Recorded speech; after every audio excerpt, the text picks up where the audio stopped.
तो hello students, आज हम केमिस्ट्री के सेकेंड चैप्टर सॉल्यूशन के एक हेनरी लॉ के बारे में बात करेंगे। तो थोड़ा फिर लेके समझने की कोशिश करते हैं। ठीक, चलिए तो देखते हैं। मानते हैं कि दो कंटेनर है, ठीक है ना। एक ये कंटेनर है, ठीक है ना। एक ये कंटेनर है और एक ये कंटेनर है, ठीक है ना। इसमें मान लीजिए कि इसमें वाटर है, ठीक है ना, या कुछ भी हो सकता है, बट ये मान के चलते हैं वाटर है। और ये भी यहाँ भी मान के चलते हैं कि यहाँ भी वाटर है। तो ये ऊपर से सील्ड है, ठीक है ना, सील्ड है। तो ये हेनरी लॉ क्या कहता है कि यहाँ वाटर है, मान लीजिए इस फेज में, इसके फेज के नीचे वाटर है, तो ऊपर कुछ एयर भी होगा, ऊपर कुछ एयर भी होगा।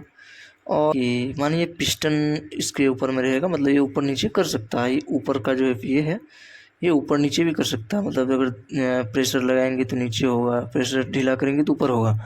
तो ये हेनरी लॉ ये कहता है कि अगर हम इस पे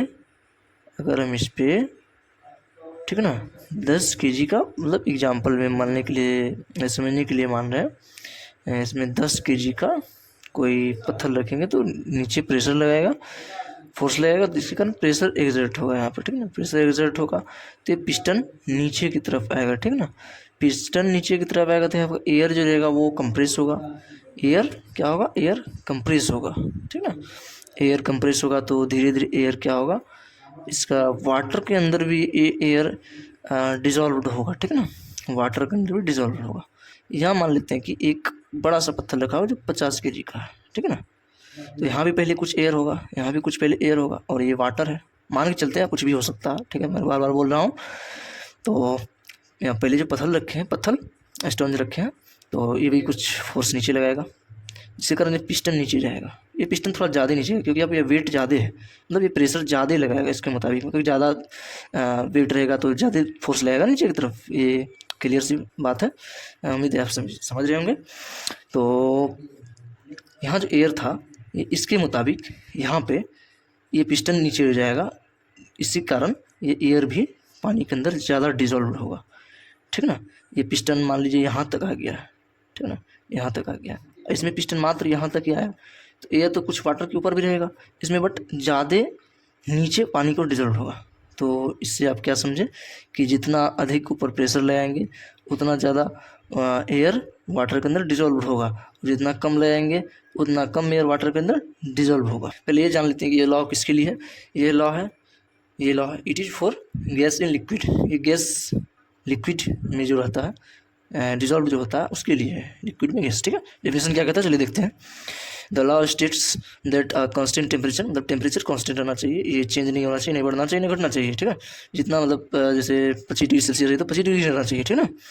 तो the law states that at a constant temperature the solubility of gas in a liquid, solubility of a gas, मतलब गैस कितना इसमें पानी में घुलेगा, सॉल्युबल होगा, ठीक है ना, in liquid is directly proportional to the partial pressure of the gas present above the surface of the liquid और सॉल्यूशन। ये कहने की कोशिश कर रहा है, सीधी सी बात है कि इस पर कितना प्रेशर एग्जर्ट होगा, मतलब ज़्यादा प्रेशर अगर एग्जर्ट होगा, जैसे यहाँ पे हो रहा है, ज़्यादा प्रेशर एग्जर्ट हो रहा है तो ज़्यादा गैस नीचे जा रहा है, कम प्रेशर एग्जर्ट हो रहा है तो कम गैस इसमें डिजॉल्व हो रहा है वाटर में, इसमें ज़्यादा गैस डिजॉल्व हो रहा है वाटर में।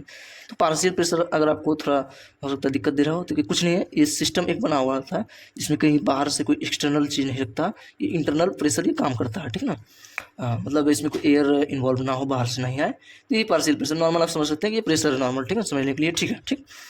अब ये क्या कहता है पार्शियल प्रेशर को पी से डिनोट करते हैं, ठीक है, पी। ये स्टेटमेंट के मुताबिक प्रेशर क्या है, वो डायरेक्टली प्रोपोर्शनल है क्वांटिटी ऑफ गैस को, मोल फ्रैक्शन ऑफ गैस भी लिख सकते हैं, मतलब मोल कितना मोल इसमें डिजॉल्व होगा, तो mole fraction of gas in the solution, mole fraction of pressure directly इसका प्रोपोर्शनल, मतलब अगर प्रेशर बढ़ेगा तो mole fraction of gas in solution ज़्यादा होगा, और प्रेशर घटेगा तो mole fraction of gas in solution कम होगा। आप सभी जानते होंगे कि ये प्रोपोर्शनल हटता है तो एक कांस्टेंट आता है, प्रोपोर्शनल हटा तो एक कांस्टेंट क्या आता है, एक कांस्टेंट, ठीक है, एक कांस्टेंट के एच आता है, ठीक है ना। के एच के बारे में भी देखते हैं। और मोल फ्रैक्शन ऑफ गैस क्या लिखते हैं, मोल फ्रैक्शन को जानते होंगे आप, क्या इसे डिनोट किया जाता है, जिसे प्राय जनरली एक्स भी बोलते हैं, एक्स गैस, इसको एक्स गैस लिखते हैं, मतलब मोल फ्रैक्शन ऑफ गैस। तो फाइनली फार्मूला इसका ये निकल के आता है, partial pressure is equal to K H into x gas, ठीक है। ये आता है निकल के। और ये के एच क्या है, या के एच को जिस जो लॉ यहाँ पढ़ रहे हैं उसी को हेनरी कांस्टेंट कहा जाता है, ठीक है ना। के एच क्या है, हेनरी, इसको हेनरी कांस्टेंट कहा जाता है। ये डिपेंड होता है नेचर ऑफ गैस की, ठीक है ना। कांस्टेंट को अगर डिफाइन करना हो तो कैसे करेंगे, तो इसको देखते हैं कैसे करेंगे, आगे कमी है, ठीक है। तो Henry constant K H defined as the pressure of gas if mole fraction of gas become unity.